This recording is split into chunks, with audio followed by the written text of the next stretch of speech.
வணக்கம். இன்னைக்கு நாம நாசாவோட ஆர்டெமிஸ் 2 திட்டம் பத்தி ரொம்ப ஆழமா அலச போறோம். நம்ம கையில இருக்கிறது இன்னைக்கு, அதாவது ஜனவரி 16, 2026ல நாசா வெளியிட்ட ஒரு பத்திரிகையாளர் சந்திப்போட முழுமையான டிரான்ஸ்கிரிப்ட். ஆமா. ஒரு 50 வருஷத்துக்கு அப்புறமா மனுஷங்க மறுபடியும் நிலாவுக்கு அவ்ளோ பக்கத்துல போறாங்க. இது சாதாரண விஷயம் இல்ல. கரெக்ட்.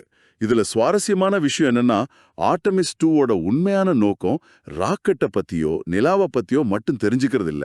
அது நம்மள பத்தி நாமளே தெரிஞ்சுக்கிறத. இவ்ளோ பெரிய சவாலை நம்மால மறுபடியும் சமாளிக்க முடியுமாங்கிற கேள்விக்கு பதில் சொல்ற ஒரு பயணம் இது. நீங்க சொல்றது ரொம்ப சரி. இது வெறும் ஒரு மிஷன் இல்ல. இது ஒரு ஸ்டேட்மெண்ட். அப்போலோ காலத்துக்கு அப்புறம் ஒரு தலைமுறையே மாறிடுச்சு. இப்போ நம்ம மறுபடியும் ஆழமான விண்வெளிக்கு போறோம். ஆனா இந்த முறை வெறும் கொடியை நட்டுட்டு வர்றதுக்காக இல்ல. ஆமா, இதுல 4 மனுஷங்களோட உயிர் சம்பந்தப்பட்டிருக்கு. ரீடு, விக்டர், கிறிஸ்டினா, ஜெரமி நகர்த்த போறாங்க. ஆமா. அந்த ஒரு காட்சியே பார்க்க பிரமிப்பா இருக்கும். ஒரு 30 மாடி கட்டிடம் அளவுக்கு உயரமான ஒரு ராக்கெட் நத்த வேகத்துல நகர்ந்து போறத நினைச்சு பாருங்க. அந்த ஒரு நாளே ஒரு பெரிய நிகழ்வு மாதிரி தான். ஆமா. மணிக்கு 1 மைலுக்கும் கம்மியான வேகத்துல 4 மைல் தூரத்தை கடக்க கிட்டத்தட்ட 8ல இருந்து 10 மணி நேரம் ஆகும். 10 மணி நேரமா? இது வெறும் ஒரு ஊர்வலம் மாதிரி தெரியலாம். ஆனா இந்த நேரத்துல தான் ஏகப்பட்ட சோதனைகள் நடக்கும். இது ஒரு முக்கியமான காலகட்டம். இதுல ஒரு முக்கியமான கட்டத்துக்கு அவங்க ஒரு சுவாரஸ்யமான பேர் வச்சிருக்காங்க. வெட் ட்ரெஸ் ரிஹர்சல். ஆமா. அதாவது ஈரமான ஆடை ஒத்திகைன்னு சொல்லலாம். அப்படின்னா ராக்கெட்டுக்கு எரிபொருள் முழுசா நிரப்பி ஒரு ஈரமான ஆடையை அண்ணி வச்சு கடைசி நிமிஷம் வரைக்கும் ஒரு முழு ஒத்திகை பாக்குறது. ஓ, அப்போ இது ஏவுதல் நாளுக்கான ஒரு ஜெராக்ஸ் காப்பி மாதிரி. கரெக்ட். சிம்பிளா சொல்லணும்னா அதுதான். ரெண்டே 2 வித்தியாசம்தான். என்னது அது? ஒன்னு, இந்த ஒத்திகையின் போது விண்வெளி வீரர்கள் உள்ளே இருக்க மாட்டாங்க. ரெண்டாவது, கவுண்ட் டவுனு கடைசி 29 வினாடிக்கு முன்னாடி நிறுத்தப்படும். ஏவுதல் அன்னைக்கு நிறுத்த மாட்டாங்க. மத்தபடி எல்லாமே நிஜ மாதிரியே நடக்கும். ஆமா, எல்லாமே. ஆனா ஆர்டிமிஸ் 1ல இந்த எரிபொருள் நிரப்புறது ஒரு பெரிய தலைவலியா இருந்துச்சே. ஹைட்ரஜன் கசிவு, வெப்பநிலை பிரச்சனைன்னு ஏகப்பட்ட சிக்கல்கள். ஆமா, நீங்க சொல்றது ஒரு முக்கியமான பாயிண்ட். அந்த ஹைட்ரஜன் கசிவு பிரச்சனை வெளியிலிருந்து பார்க்க சின்னதா தெரிஞ்சாலும் அது ரொம்ப ஆபத்தானது. அந்த அனுபவத்துல இருந்து பாடம் கத்துக்கிட்டு இந்த முறை அதை சரி பண்ணிருக்காங்களா? நிச்சயமா. அந்த இணைப்புகள், கருவிகள் எல்லாத்தையும் மாற்றிருக்காங்க. அதனாலதான் பிப்ரவரியில ஏவுவதற்கு ரொம்ப நம்பிக்கையோட இருக்காங்க. ஒரு நிமிஷம். அப்போ ஒரு சின்ன இணைப்புல இருந்த பிரச்சனைக்காக இவ்வளவு பெரிய திட்டத்தை பல மாசம் தள்ளி வச்சாங்களா? ஆமா. சின்ன இணைப்பு தான். ஆனா அதோட விளைவுகள் மிக அதிகம். ஹைட்ரஜன் மிக மிக லேசான வாயு. ஓ, அது கசிஞ்சா கண்டுபிடிக்கிறது கஷ்டம். அதே சமயம் அது ரொம்ப எளிதா வெடிக்கக்கூடியது. அதனால நாங்கள் தயாரானோடன் மட்டுமே ராக்கெட்டை ஏவுவோம். அவசரம் என்ற வார்த்தைக்கே இங்கு இடமில்லைன்னு ரொம்ப தெளிவா சொல்லிட்டாங்க.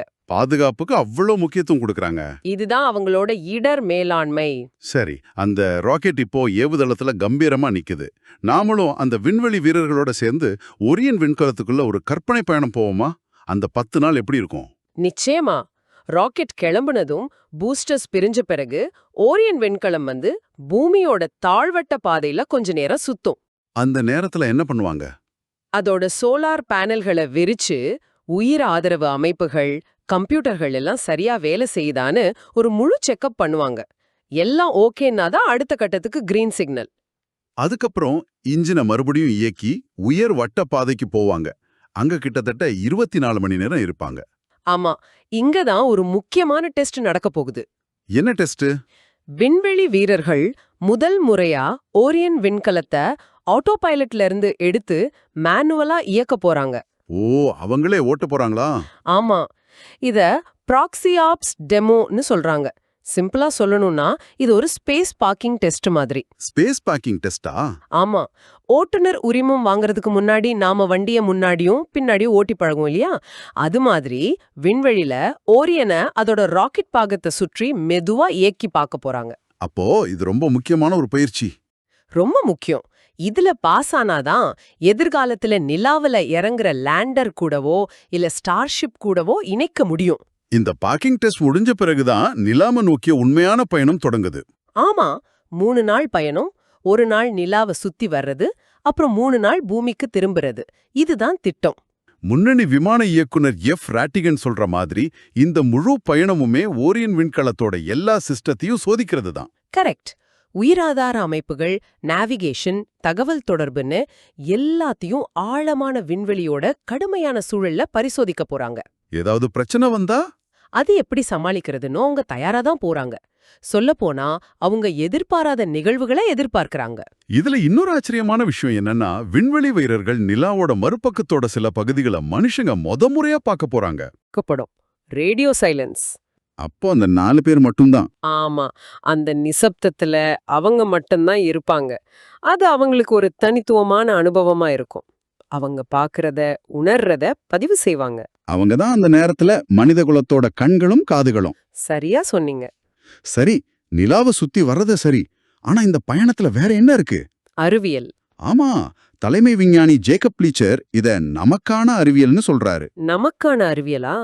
அதாவது ஆழமான விண்வெளியில மனுஷங்க எப்படி வாழ்றாங்க, அவங்க உடம்பு எப்படி மாறுதுன்னு தெரிஞ்சுக்கிறது தான் இந்த பயணத்தோட அறிவியல் நோக்கம்.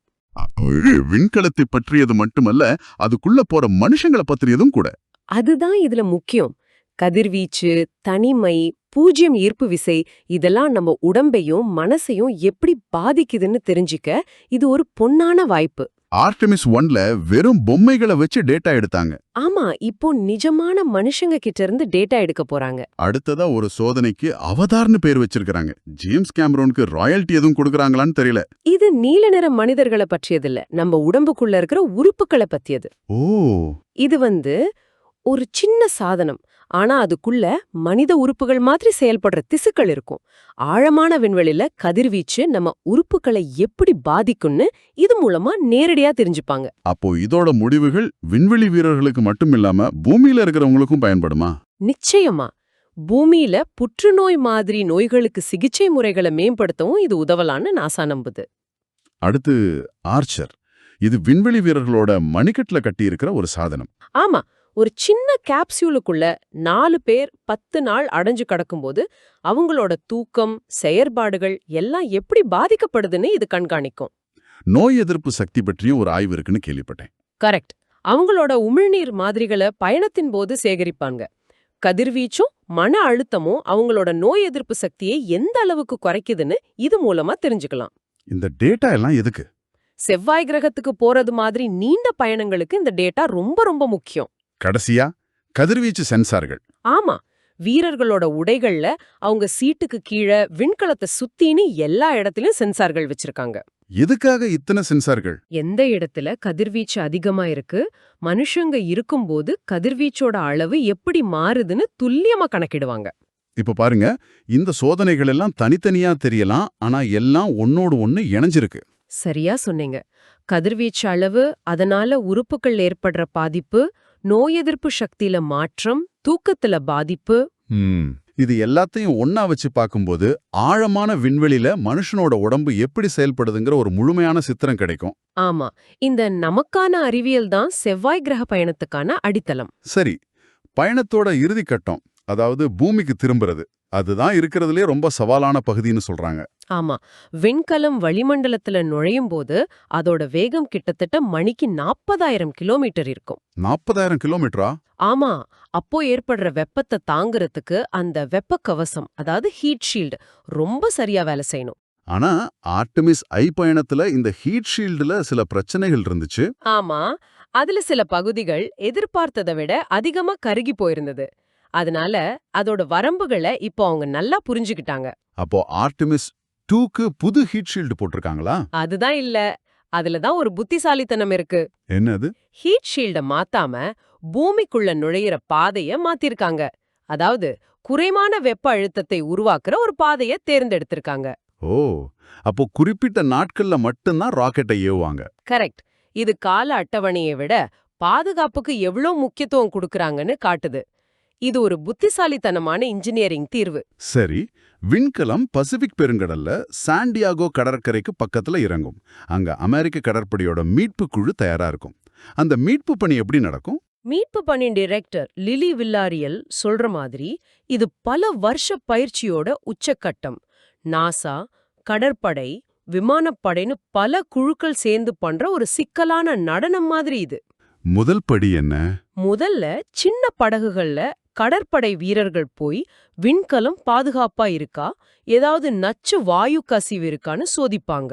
எல்லாம் பாதுகாப்பா இருக்கும்னு உறுதி செஞ்ச பிறகு விண்வெளி வீரர்களை வெறிய கூட்டிட்டு வருவாங்க. அவங்க கால் வைக்கிறதுக்காகவே ஃப்ரண்ட் போர்ச்னு ஒரு மிதக்கும் படக விண்கலத்தோட வாசல்ல பொருத்துவாங்க. ஒரு தற்காலிக வாசல் மாதிரி. ஆமா, அங்கிருந்து ஹெலிகாப்டர்கள் மூலமா அவங்கள மீட்பாங்க. எவ்வளோ நேரத்துக்குள்ள? விண்கலம் கடல்ல விழுந்த 2 மணி நேரத்துக்குள்ள அவங்க மீட்பு கப்பல்ல இருக்கிற மருத்துவமனைக்கு கொண்டு செல்லப்படுவாங்க. ஏன் இவ்ளோ வேகம்? பல நாள் ஈர்ப்பு விசை இல்லாத இடத்திலிருந்து வர்றதால அவங்க உடம்பு ரொம்ப பலவீனமா இருக்கும். அதனால இந்த வேகம் ரொம்ப முக்கியம். வீரர்களை மீட்ட பிறகு அந்த ஒரியன் விண்கலத்தை என்ன பண்ணுவாங்க? அத மெதுவா கப்பலுக்குள்ளேயே இருக்கிற ஒரு பெரிய தொட்டி மாதிரி பகுதிக்கு இழுத்துட்டு வருவாங்க, ஆர்டெமிஸ் 1ல செஞ்ச மாதிரியே. அப்போ ஏவுதல் எவ்வளோ முக்கியமோ அந்த அளவுக்கு இந்த மீட்பு பணியும் முக்கியம். நிச்சயமா. வீரர்கள் பத்திரமா கப்பல்ல கால் வச்சு விண்கலம் பத்திரமா கப்பலுக்குள்ள வந்த பிறகுதான் ஒரு மிஷன் 100% வெற்றி அடைஞ்சதா அர்த்தம். அப்போ சுருக்கமா சொன்னா ஆர்டெமிஸ் 2 வெறும் நிலாவுக்கு போயிட்டு வர்ற பயணம் இல்ல. கண்டிப்பா இல்ல. இது ஒரு முக்கியமான சோதனை ஓட்டம், விண்வெளியில மிதக்கிற ஒரு அறிவியல் ஆய்வகம் மற்றும் மனித குலத்தோட அடுத்த மாபெரும் பாய்ச்சலுக்கான ஒரு அஸ்திவாரம். ஆமா, இது அப்போலோவோட தொடர்ச்சி, ஆனா ஒரு புதிய நோக்கத்தோட. கடந்த காலத்தோட பாடங்களை வச்சு நிலாவுலயும் அதுக்கப்புறமும் மனுஷங்க நிரந்தரமா தங்குறதுக்கான பாதையை இது உருவாக்குது. இந்த ஒட்டுமொத்த திட்டத்தோட வெற்றி தான் ஆர்டெமிஸ் 3 பயணத்துல ஒரு பெண்ணும் ஒரு கருப்பினத்தவரும் முதல் முறையா நிலவுல கால் பதிக்கிறதுக்கு வழிவகுக்கும் இல்லையா? நிச்சயமா. இது ஒரு வரலாற்று சிறப்புமிக்க தருணத்துக்கான முன்னோட்டம். இந்த பயணம் நமக்கான அறிவியல், அதாவது ஆழமான விண்வெளியில் நாம் எப்படி உயிர் வாழ்வது என்பதில் கவனம் செலுத்துகிறது. ஆமா, ஆனா இது ஒரு முக்கியமான கேள்வியை எழுப்புகிறது. உயிர் வாழ்வதை தாண்டி இந்த புதிய சூழல்களில் மனிதகுலம் செழித்து வாழ்வது என்றால் என்ன? இவ்வளவு தூரத்திலிருந்து நம்முடைய கிரகத்தை பார்க்கும்போது நம்மை பற்றி, நம்முடைய உலகத்தை பற்றி நாம் என்ன புதிய கண்ணோட்டங்களை பெறுவோம்? இது நாம் அனைவரும் சிந்திக்க வேண்டிய ஒரு விஷயம்.